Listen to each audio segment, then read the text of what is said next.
I'm not talking about big. Listen, Adam. I'm finna walk off this. I'm not talking about no fucking murder case. Wait, I just want to hear. Let's hear what 600 says. So you think that he's a federal informant? I think he's definitely working. Rap news, street politics, the best hood channel on YouTube, and we back with that Rollin 60 indictment, about to go through all the other co-conspirators that went down along with Big U in Operation Drawdown. Now, for everybody that's seen our last video, you know, we touched on certain individuals that were all on the indictment together. But when the feds released this picture of everybody that was in custody in this operation, from the outside looking in, it looks like everybody went down for the same thing, and that's not the case. Multiple individuals that went down on the case were a part of that initial indictment with the RICO on it. But as we talked about, the Rollin 60s as a whole were already under investigation in 2020 before federal investigators really put their eyes on Big U. So there's multiple different indictments that went along with this situation.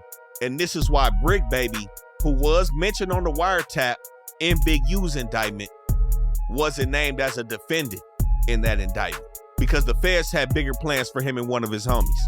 Now again, in Big U's indictment on the wiretaps, Bricc baby was caught talking about a robbery and paying money to Big U. But a situation that we heard before that WAC 100 had brought up was a situation where Bricc baby had caught a federal case with some firearms.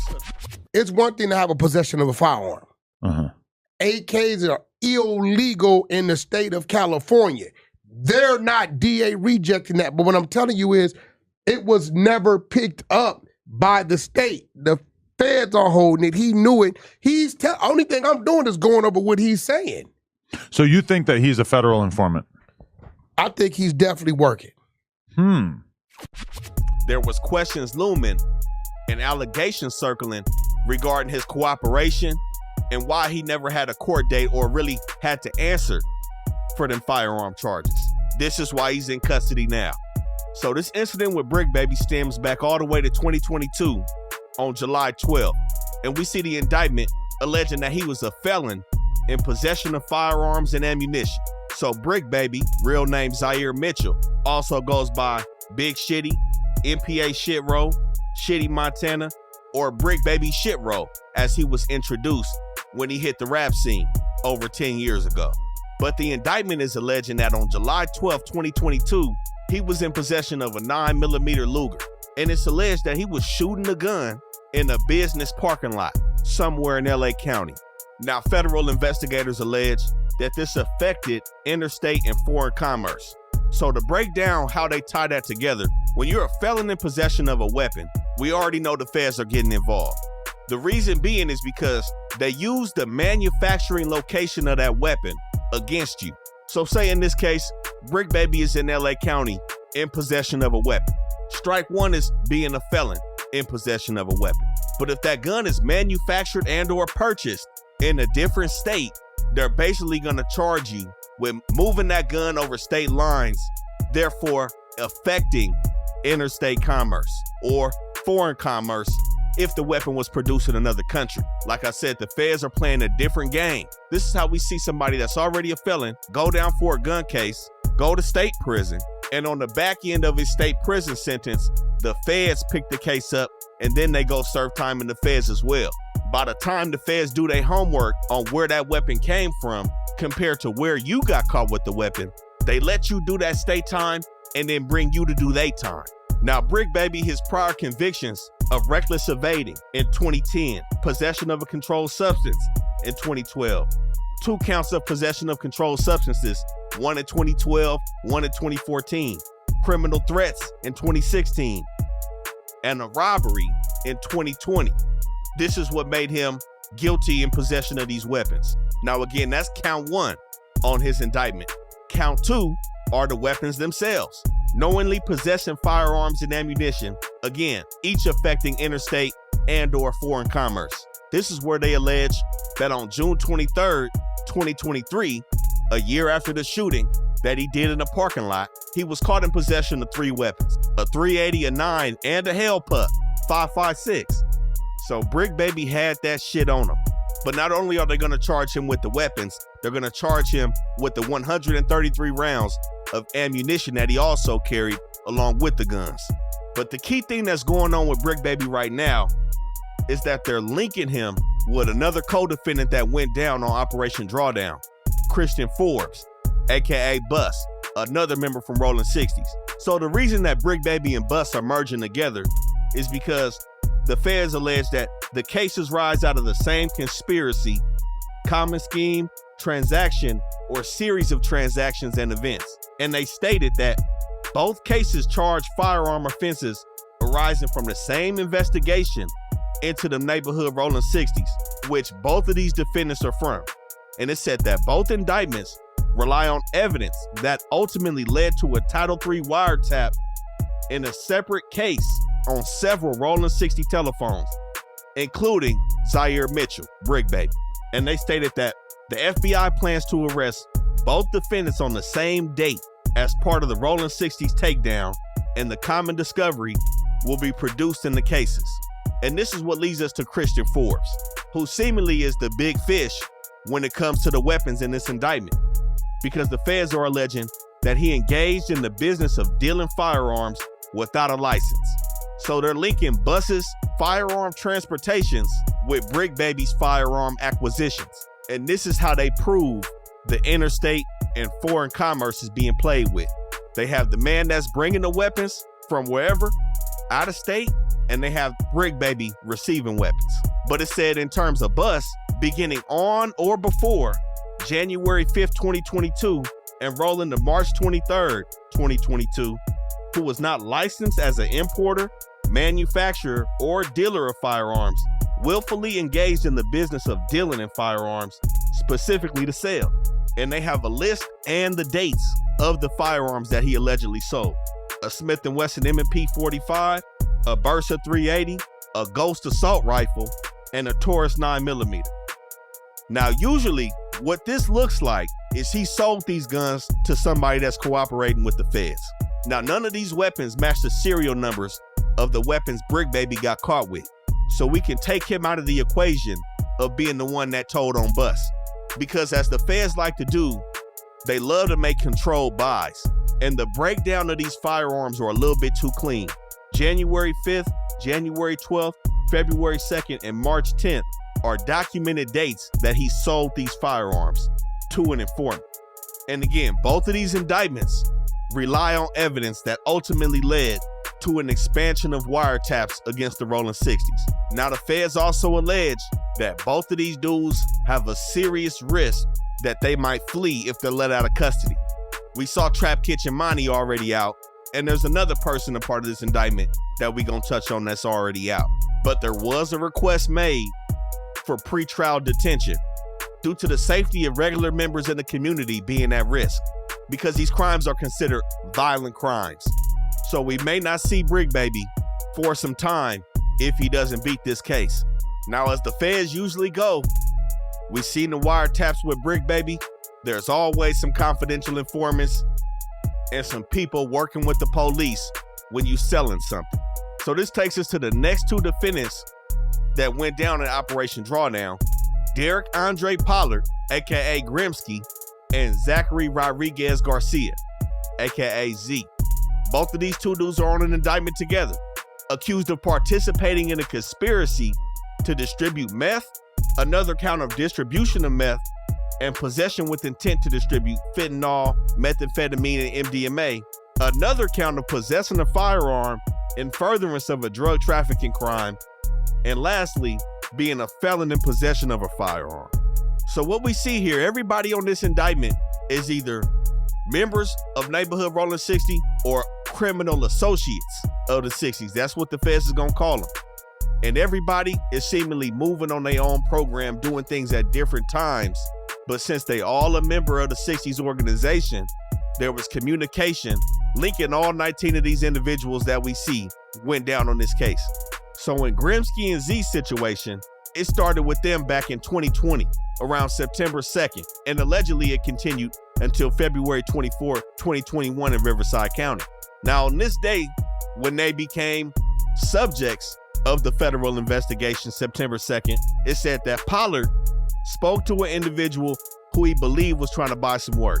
It said that Pollard is the one that usually negotiates the sale, and Garcia is the one that goes and drops the work off and kind of builds a rapport with the customer. But with Pollard being on the phone, negotiating this deal with this alleged customer, it's not known to them this is a confidential informant discussing the sale of a pound of meth for $2,700.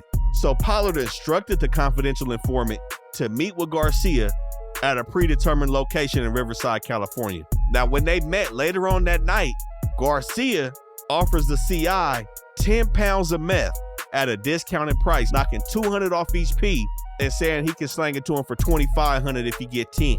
But he also offered other types of drugs and firearms that he could sell this confidential informant. Now, I don't know if he knew this dude before, if he dealt with him. It don't seem like it, but that's crazy. And this is the work of some young, unexperienced members. So he went on to sell the confidential informant what he claimed to be a pound of meth, but instead was 44 grams of dimethyl-sulfone for $2,700. Now, he ended up whooping the buyer, sold him some bunk for $2,700, but that seemingly doesn't even matter to the feds, man, that it wasn't even a controlled substance. Now, after Garcia gave him that work, Pollard tries to shake the confidential informant down for $100 for brokering the sale. And of course, he met with the confidential informant and got his little $100. So they sold dude some bunk and then took $100 for brokering the deal on top of that. They was playing some shady games. But about 2 weeks later, September 17th, Pollard's back on his phone talking to another confidential informant, discussing another sale of a pound of meth, negotiating another $2,700 price and a $100 middleman fee. This time, Pollard is the one that met with the CI, and they sell him some bunk again, 446 grams, and they short of dimethyl-sulfone. So the feds, after this, they kick back and they cool on these dudes for 3 months. They circle back around December 15th, 2020, hit him up again for another pound. Pollard talking on the phone again, but using quote-unquote coded language. They negotiate a price, and this time, Garcia meets with the confidential informant and gives him a short P, 438 grams of pure methamphetamine for $3,000 this time. That third time was a charm. Now, in between that 3-month cool down period, on October 14th, 2020, again, still in Riverside County, Grimsky is said to have knowingly possessed a Glock 40. He was already a felon, so now he's a felon in possession of a firearm. That's where that count comes from that was alleged at the top of the indictment. It said that in Arizona, he had a solicitation to commit forgery back in 2018. Now, the indictment doesn't necessarily say how they know he got caught with it, but we know Grimsky been on the phone this whole time, and we know that wiretap has been popping. Now, a couple months after they made that final sale of actual meth to the CI, it said that in February 2021, they were in possession of a key of fentanyl. And they also had another 189 grams of meth and some MDMA with them as well. Now, the key thing is with this indictment kind of being bland, this is how confidential informants and snitches fill in the blanks. When they're not necessarily saying they were stopped with this work, they got caught with it, they was arrested with it, either they was talking on these wiretaps, saying how much work they got, or somebody's telling. And this is how these two dudes got their faces on this Operation Drawdown board, due to their connection with the 60s. Now, the next person that's also in custody on this indictment is Joshua Hala. Now, he seems to be one of these criminal associates of the 60s that I spoke on. They're not putting him down as a full-fledged member, but he also went down for the same thing as Grimsky and Z. Distribution of methamphetamine, carrying a firearm during and in relation to, and possessing a firearm in furtherance of a drug trafficking crime. I think the only thing working for this dude is he wasn't a felon in possession of a gun. But on March 11, 2021, they got him, presumably on wiretap, knowingly and intentionally distributing at least 50 grams, which came out to be 423 grams of meth. Now, the indictment doesn't allege that he was dealing with a confidential informant or a confidential witness in this case. So again, I have to stress that the wiretap and the hundreds of hours of conversations that they have is going to play a pivotal role in pushing these guys towards a plea deal when they see exactly how much evidence they have against them.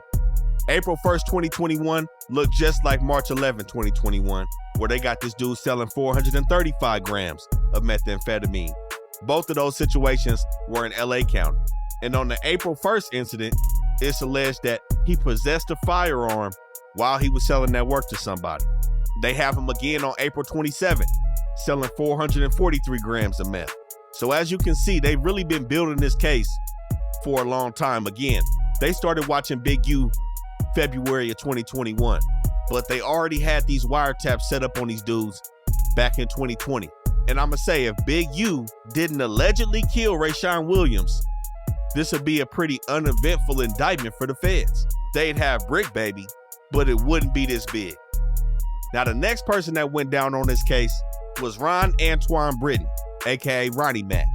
The feds are alleging that he was possessing with intent to distribute cocaine. And like many other people in this indictment, he was in possession of a firearm, in furtherance of a drug trafficking crime, and also a felon in possession of a firearm and ammunition. So we have Ronnie Mac on January 31st, 2024, allegedly intentionally possessing with the intent to distribute cocaine. Now, it doesn't say he sold it to anybody, so more than likely, he was caught with it. And he was probably somebody that also participated in conversations on the wiretap, so they glued him into this federal indictment. But even if he wasn't, being a member of the 60s and being a felon in possession of this firearm, they was gonna throw him in there anyway, because they caught him with the gun when they caught him with the powder. Now, he had multiple firearms. He had a Glock 26 and another Ruger 9mm when he went down. Now, just like Bricc, baby, they charging him with the ammunition as well. He had over 30 rounds of 9mm ammo while being a felon. Now, this dude right here, this is a fraudulent dude right here. I don't know the details of this situation, but Ronnie Mac was previously convicted of having sexual intercourse with a minor and 2 counts of false imprisonment, as well as an attempted possession of a controlled substance. I don't know what an attempt in the possession is, you know what I'm saying? But the minor charge, what was he even doing in this mix anyway? Maybe that's why he's on an indictment on his own. But yeah, Ronnie Mac on some foul shit. Now, the next 2 dudes that we saw also go down on this indictment are Danavian Hughes and Lamont Green. Now, both of them had the same charge, but they are charged separately on their own individual indictments. And that charge is the same as probably 80% of everybody that was outside of the RICO, a felon in possession of a firearm and ammunition. Now, Danavian Hughes was found to have 2 9mm pistols and 20 rounds of 9mm ammunition on May 9th, 2023. Now, it's alleged that he knowingly possessed these firearms, despite the fact of previously being convicted of forgery in 2001, possession with intent to distribute a controlled substance in 2008, and the unauthorized use of personal identifying information in 2008. And on January 31st, 2024, Lamont Green was in possession of a .38 revolver, and for some reason he had hundreds of rounds of different types of ammunition, not just the .38. But he had previously been convicted of possession of a controlled substance in 95, second-degree burglary in 97, and assault with a semi-automatic firearm in 2000. So he's seemingly been out of trouble for the last 25 years, but they got him going down for affecting interstate and foreign commerce. Now, there is an individual on this case, Tiyon Devon Jones, aka Blueface, who seemingly has only went down for a violation based on a federal charge that he caught in 2009 on a conspiracy to distribute a controlled substance and possession with intent to distribute methamphetamine. Now, he also had a violation in 2019. So the details surrounding his current situation and being a part of Operation Drawdown is somewhat mysterious at this moment. But 2 dudes on this case are 2 people that I would put my money on that are gonna end up snitching. We got the starter everybody's been paying attention to, Fuck Juan, and Brian Perez Mejia. Those 2 dudes now, I don't want to necessarily put a jacket on nobody, but everybody else other than Jaquan Lee Smith, JJ, has some paperwork. Now, I don't know where Fuck Juan's paperwork is or Brian Mejia, but it's something about these 2 dudes that's rubbing me the wrong way, man. They not fitting in. So I wouldn't be surprised if these two dudes, if anybody takes this to trial, you may see one or both of these individuals. I'm going to just put my money on that, But Jaquan Lee Smith, he's also a mysterious character in this situation. I'm not going to say anybody is snitching other than the confidential informants that we know exist without name right now. But Jaquan Smith is also somebody that's mysterious in this case, man. But, we have to break down everybody else that was a part of this indictment because, like I said, from the outside looking in, it looks like everybody's tied to Big U Enterprises, and that's not the case. Everybody has a common denominator in them neighborhood rolling 60s, man. But this rap news, street politics, y'all make sure y'all like, comment, and subscribe, man. We coming with some more dope content. Y'all make sure y'all stay tuned.